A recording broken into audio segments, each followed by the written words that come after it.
જય શ્રી કૃષ્ણ મિત્રો, આપ જોઈ રહ્યા છો યુટ્યુબ આપની ચેનલ સ્પિરિચ્યુઅલ કરણમાં આપ સૌનું સ્વાગત છે। આજે આ વિડીયોમાં આપણે કૃષ્ણ જન્માષ્ટમી વ્રત કથા સાંભળીશું। જો આપને આ વિડીયો પસંદ આવે તો લાઇક કરજો, શેર કરજો અને આપ પહેલી વાર આ ચેનલ જોઈ રહ્યા છો તો સબસ્ક્રાઇબ કરજો, જેથી આવનાર નવા વિડીયોની માહિતી આપને તુરંત મળી શકે।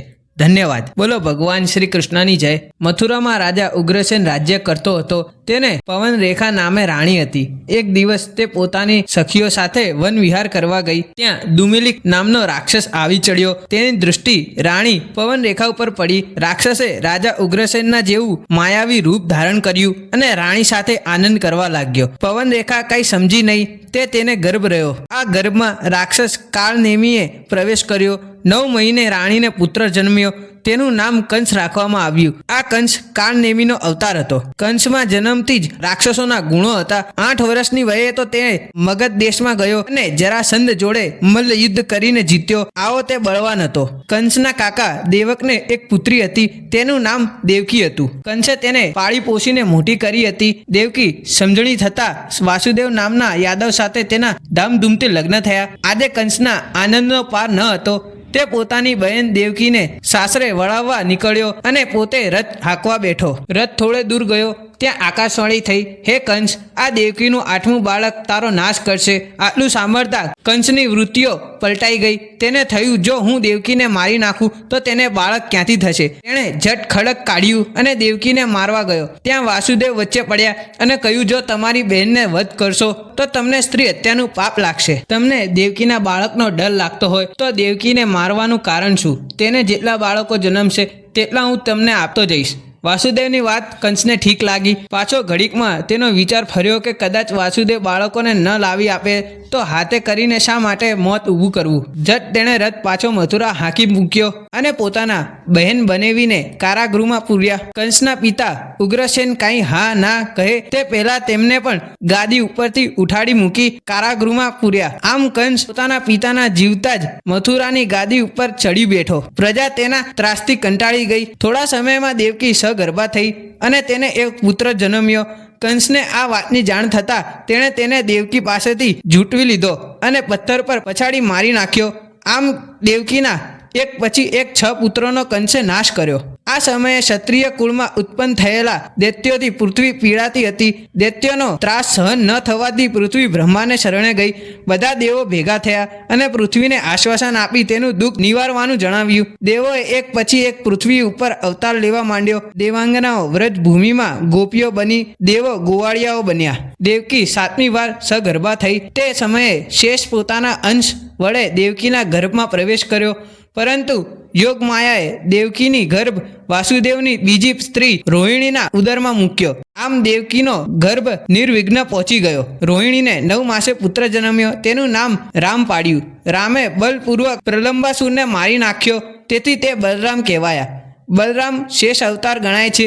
દેવકી 8મી વાર સગર્ભા થઈ। ગોકુળમાં નંદરાજ વાસુદેવના પરમ મિત્ર હતા। તેને જશોદા નામે પત્ની હતી। તે પણ આ જ સમયે સગર્ભા હતી। તેના ગર્ભમાં યોગ માયાએ પ્રવેશ કર્યો। દેવકીને વાસુદેવ કારાગૃહમાં હતા। તેવામાં શ્રાવણ મહિનાની 8મની મધરાતે દેવકીને પુત્ર જન્મ્યો। પુત્ર જન્મતાની સાથે કારાગૃહમાં દિવ્ય પ્રકાશ ફેલાયો। પ્રકાશમાં વાસુદેવે શંખ, ચક્ર, ગદા તથા પદ્મ ધારણ કરેલા ભગવાન વિષ્ણુને જોયા। વાસુદેવ ભગવાનના ચરણોમાં ઢળી પડ્યા। ઘડીકમાં ભગવાન વિષ્ણુ દેવકીના બાળકમાં સમાઈ ગયા। વાસુદેવના હૃદયમાં હવે ધીરજ આવી। તેમણે જોયું તો કારાગૃહમાં લોખંડની બારણા ઉઘાડા રહી ગયા હતા।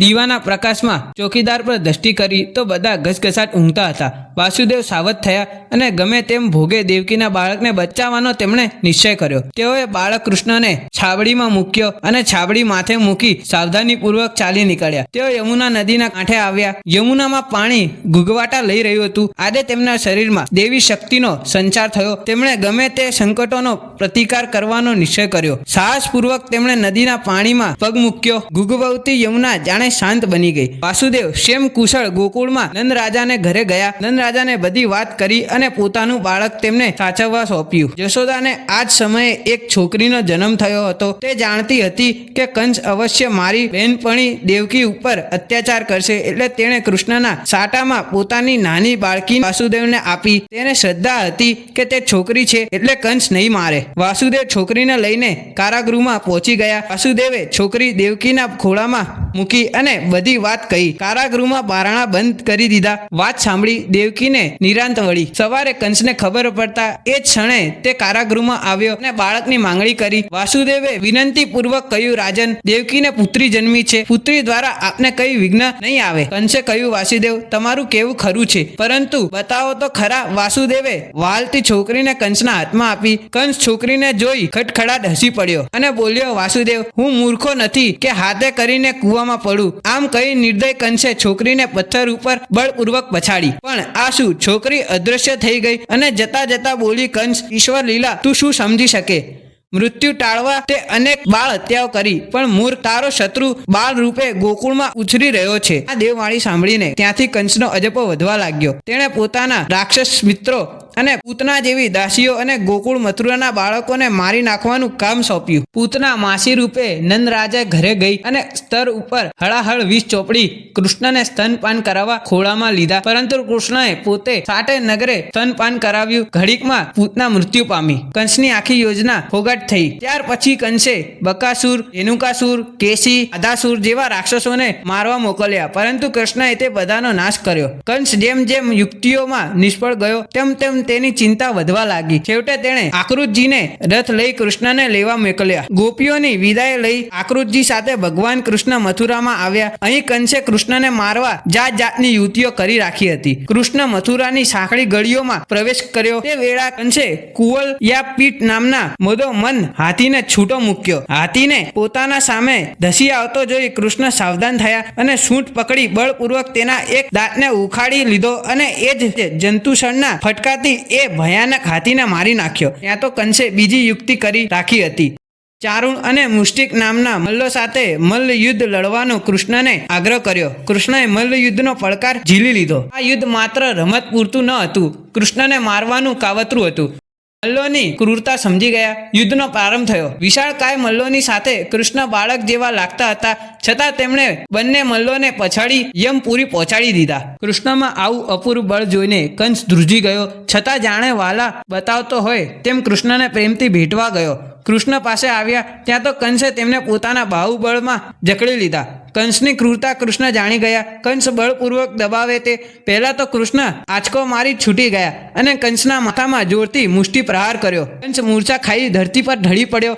કૃષ્ણ કંસની છાતી ઉપર ચડી બેઠા અને મુષ્ટિ પ્રહારોથી તેના પ્રાણ લીધા. કંસના મૃત્યુથી જાણે ત્રાસનો અંત આવ્યો હોય એમ નગરજનોના આનંદનો પાર ન રહ્યો.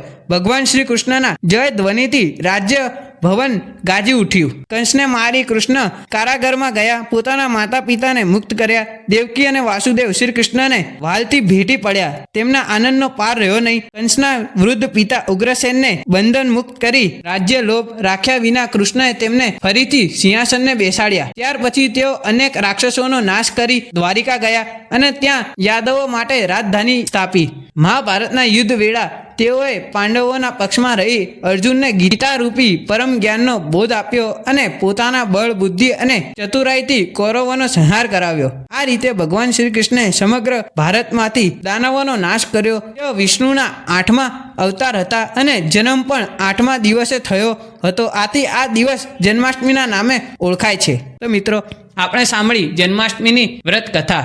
મિત્રો, જન્માષ્ટમીનું વ્રત સુખ, સમૃદ્ધિ, સંપત્તિ અને સંતતિ આપનારું છે. આ વ્રત સૌથી પહેલું રાજા યુધિષ્ઠિરે કર્યું હતું. તેના પ્રભાવે તેઓ ગયેલો વૈભવ પાછો મેળવી શક્યા હતા. મિત્રો, હવે આપણે જાણીશું કે જન્માષ્ટમીના દિવસે શું ના કરવું જોઈએ. જન્માષ્ટમીના તહેવાર પર કાળા કપડાં પહેરવા જોઈએ નહીં, કારણ કે જ્યોતિષશાસ્ત્ર અનુસાર કાળા વસ્ત્રોને પૂજામાં વર્જિત કહેવામાં આવે છે. તેથી પીળા કે ગુલાબી રંગના કપડાં પહેરીને પૂજા કરો. ભગવાન શ્રી કૃષ્ણને ભૂલથી પણ વાસી કે સુકાઈ ગયેલા ફૂલ અર્પણ કરવા નહીં. તેમજ શ્રી કૃષ્ણને અગસ્ત્યના ફૂલ ચડાવશો નહીં. જો તમે આ કરશો તો તમને પૂજાનું ફળ નહીં મળે. જન્માષ્ટમી પર તુલસી પાન તોડશો નહીં, માટે તુલસીના પાન એક દિવસ પહેલાં જ તોડી લેવા જોઈએ. જો તમે તુલસી પાન તોડો તો ભગવાન કૃષ્ણ ક્રોધિત થઈ શકે છે. જન્માષ્ટમી પર તામસિક ભોજન ખાવું જોઈએ નહીં, સાથે જ શરીર અને મનને શુદ્ધ રાખવું જોઈએ અને બ્રહ્મચર્યનું પાલન કરવું જોઈએ. તો મિત્રો, મને આશા છે કે આપને આ વિડીયો જરૂરથી ગમ્યો હશે.